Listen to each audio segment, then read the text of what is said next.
Maraknya wisatawan asal Rusia dan Ukraina ke Bali dan negara ASEAN lainnya guna menghindari konflik di negaranya yang sedang berperang. Namun sayang, mereka sering berbuat ulah hingga Gubernur Bali Wayan Koster mengusulkan agar visa on arrival dikaji untuk dihapus bagi kedua wisma negara tersebut.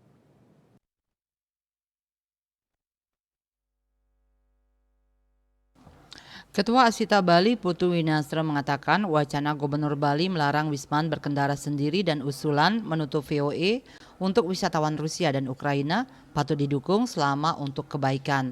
Namun demikian harus dikaji secara komprehensif dan banyak hal yang harus dilakukan. Maka harus ada solusi.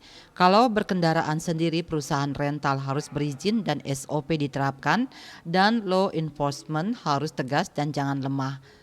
Ia sendiri mengapresiasi upaya Gubernur Bali untuk membentuk Satgas Gabungan yang terdiri dari pemerintah, instansi terkait dan asosiasi. Satgas ini diharapkan bekerja optimal untuk menindak pelanggaran-pelanggaran WNA yang datang ke Bali, termasuk WNA yang datang dengan tujuan berbisnis, apalagi bisnisnya ilegal, maka law enforcement harus ditegaskan. Jika aturan ditegaskan, mereka tidak akan berani melanggar. Dengan penindakan tegas terhadap pelanggaran, juga dapat memberi shock terapi pada WNA lainnya. Asita Bali mendukung kebijakan demi keamanan dan kenyamanan Bali sebagai destinasi wisata dunia. Asita Bali dikatakannya akan mengkaji anggotanya yang menghandle Wisman Rusia dan Ukraina. Diakuinya Asita Bali memang mempunyai divisi atau pangsa pasar Rusia dan Ukraina. Maka dari itu ia akan menggelar meeting bersama anggota untuk meminta data berapa wisatawan Rusia dan Ukraina yang dihandle Asita, seperti apa pola perjalanannya. Ia memahami apa yang disampaikan Gubernur Bali bahwa Bali sebagai destinasi wisata, Bali harus aman dan nyaman dikunjungi. Maka dari itu wisatawan yang datang ke Bali harus sesuai aturan yang ada. Wisatawan yang datang juga disarankan menggunakan jasa travel agent karena memiliki legalitas termasuk mobil atau transportasi yang digunakan berizin.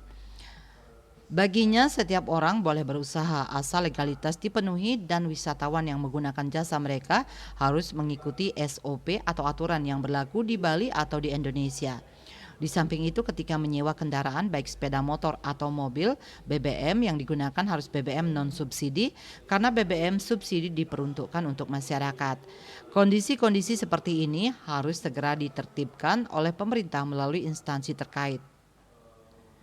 Berdasarkan data Badan Pusat Statistik BPS Bali, jumlah wisatawan Rusia kini menduduki peringkat kedua tertinggi yang datang ke Bali berdasarkan data Januari 2023, yaitu sebanyak 22.104 orang. Sedangkan persentase kenaikan tertinggi dicatat oleh wisatawan asal Korea Selatan. Namun perubahan yang terlihat signifikan adalah wisatawan Rusia yang sebelumnya tidak masuk 5 besar wisatawan tertinggi ke Bali, pada Januari 2023 menjadi wisatawan tertinggi kedua yang datang ke Bali. Bali Post melaporkan.